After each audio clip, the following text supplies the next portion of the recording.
Well, you spoke several times before about ideological subversion. That is a phrase that I'm afraid some Americans don't fully understand.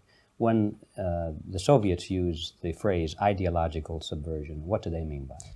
Ideological subversion is the process which is legitimate, overt, and open. You can see it with your own eyes. All you have to do, all American mass media has to do, is to unplug their bananas from their ears, open up their eyes, and they can see it. There is no mystery. There is nothing to do with espionage. I know that espionage intelligence gathering looks more romantic. It sells more deodorants through the advertising, probably. That's why your Hollywood producers are so crazy about James Bond type of thrillers. But in reality, the main emphasis of the KGB is not in the area of intelligence at all. According to my opinion and opinion of many defectors of my caliber, only about 15% of time, money, and manpower is spent on espionage as such. The other 85% is a slow process which we call either ideological subversion or active measures, активные мероприятия in the language of the KGB, or psychological warfare. What it basically means is to change the perception of reality of every American to such an extent that despite of the abundance of information, no one is able to come to sensible conclusions in the interests of defending themselves, their families, their community, and their country. It's a great brainwashing process which goes very slow, and it's divided in 4 basic stages. The first one being demoralization. It takes from 15 to 20 years to demoralize a nation. Why that many years? Because this is the minimum number of years which requires to educate one generation of students in the country of your enemy, exposed to the ideology of the enemy. In other words, Marxism-Leninism ideology is being pumped into the soft heads of at least 3 generations of American students without being challenged or counterbalanced by the basic values of Americanism, American patriotism. The result you can see. Most of the people who graduated in the 60s, dropouts or half-baked intellectuals, are now occupying the positions of power in the government, civil service, business, mass media, educational system. You are stuck with them. You cannot get rid of them. They are contaminated. They are programmed to think and react to certain stimuli in a certain pattern. You cannot change their mind, even if you expose them to authentic information, even if you prove that white is white and black is black, you still cannot change the basic perception and the logic of behavior. In other words, these people, the process of demoralization is complete and irreversible. To get rid society of these people, you need another 20 or 15 years to educate a new generation of patriotically minded and common sense people who would be acting in favor and in the interests of the United States society. And yet these people who've been programmed and, as you say, in place and Yes. who are favorable to an opening with the Soviet concept, these are the very people who would be marked for extermination in this country? Most of them, yes. Simply because the psychological shock when they will see in future what the beautiful society of equality and social justice means in practice, obviously they will revolt. They will be very unhappy, frustrated people, and the Marxist-Leninist regime does not tolerate these people. They will join the links of dissenters, dissidents. Unlike in present United States, there will be no place for dissent in future Marxist-Leninist America. Here you can get popular like Daniel Ellsberg and filthy rich like Jane Fonda for being dissident, for criticizing your Pentagon. In future, these people will be simply squashed like cockroaches. Nobody is going to pay them nothing for their beautiful, noble ideas of equality. This they don't understand, and it will be a greatest shock for them, of course. The demoralization process in the United States is basically completed already. For the last 25 years, Actually, it's overfulfilled, because demoralization now reaches such areas where previously not even Comrade Andropov and all his experts would even dream of such a tremendous success. Most of it is done by Americans to Americans, thanks to lack of moral standards. As I mentioned before, exposure to true information does not matter anymore. A person who was demoralized is unable to assess true information. The facts tell nothing to him. Even if I shower him with information, with authentic proof, with documents, with pictures, even if I take him by force to the Soviet Union and show him concentration camp, he will refuse to believe it until he is going to receive a kick in his fat bottom. When a military boot crashes his balls, then he will understand, but not before that. That's the tragic of the situation of demoralization.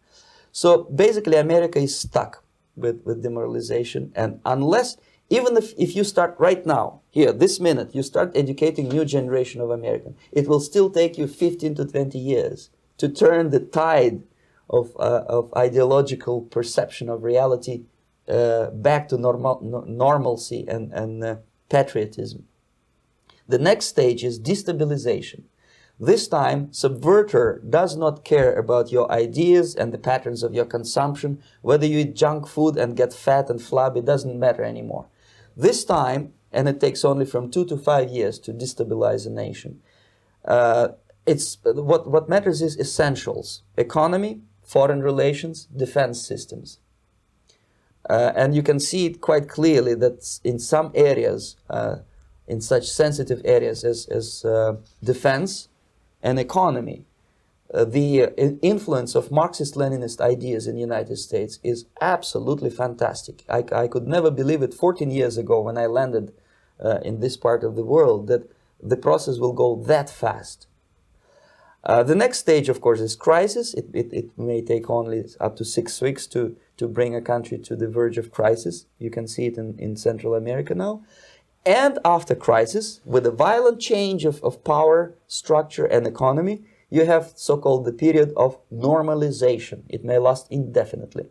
Normalization is a cynical expression borrowed from Soviet propaganda. When the Soviet tanks moved into Czechoslovakia in '68, Comrade Brezhnev said, "Now the situation in brotherly Czechoslovakia is normalized." This is what will happen in the United States if you allow all these schmucks to bring the country to crisis, to promise people all kind of goodies and the paradise on earth, to destabilize your economy, to eliminate the principle of free market competition, and to put a big brother government in Washington, D.C., with benevolent dictators like Walter Mondale, who will promise lots of things, never mind whether the promises are fulfillable or not. He will go to Moscow to kiss the bottoms of new generation of Soviet assassins. Never mind. He will create false illusions that the situation is under control. Situation is not under control. Situation is disgustingly out of control. Most of the American politicians, media, and educational system trains another generation of people who think they are living at a peacetime. False. The United States is in a state of war, undeclared total war against the basic principles and the foundations of this system. And the initiator of this war is not Comrade Andropov, of course. It's the system. However ridiculous it may sound, the world communist system or the world communist conspiracy, whether I scare some people or not, I don't give a hoot. If you are not scared by now, nothing can scare you.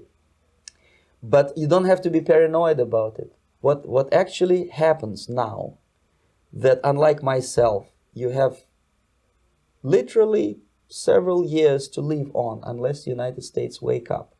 The time bomb is ticking. With every second, the disaster is coming closer and closer. Unlike myself, you will have nowhere to defect to, unless you want to live in Antarctica with penguins. This is it. This is the last country of freedom and possibility. Okay, so what do we do? What is your recommendation to the American people? Well, the immediate thing that comes to my mind is, of course, There must be a very strong national effort to educate people in the spirit of real patriotism, number one. Number two, to explain them the real danger of socialist, communist, whatever, welfare state, big brother government. If people will fail to grasp the impending danger of that development, nothing ever can help United States. You may kiss goodbye to your freedom, including freedoms to homosexuals, to prison inmate. All this freedom will vanish, evaporate in 5 seconds, including your precious lives.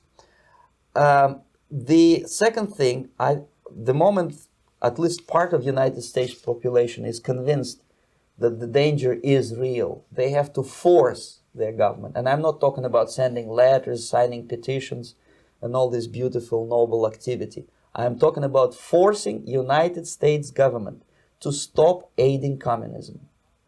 Because there is no other problem more burning and urgent than to stop the Soviet military-industrial complex from destroying whatever is left of the free world. And it is very easy to do. No credits, no technology, no money, no political or diplomatic recognition, and of course no such idiocy as grain deals to USSR. The Soviet people, 270 millions of Soviets, will be eternally thankful to you if you stop aiding a bunch of murderers who sit now in Kremlin and whom President Reagan respectfully calls government. They do not govern anything, least of all such complexity as the Soviet economy. So basic, two very simple, maybe too simplistic answers or solutions, but nevertheless, they are the only solutions. Educate yourself, understand what's going on around you. You are not living at a time of peace. You are in a state of war, and you have precious little time to save yourself. You don't have much time, especially if you are talking about young generation. There is not much time left for convulsions and sexual masturbation to the beautiful disco music. Very soon it will go, just overnight. If we are talking about capitalists or wealthy businessmen, I think they are selling the rope on which they will hang very soon.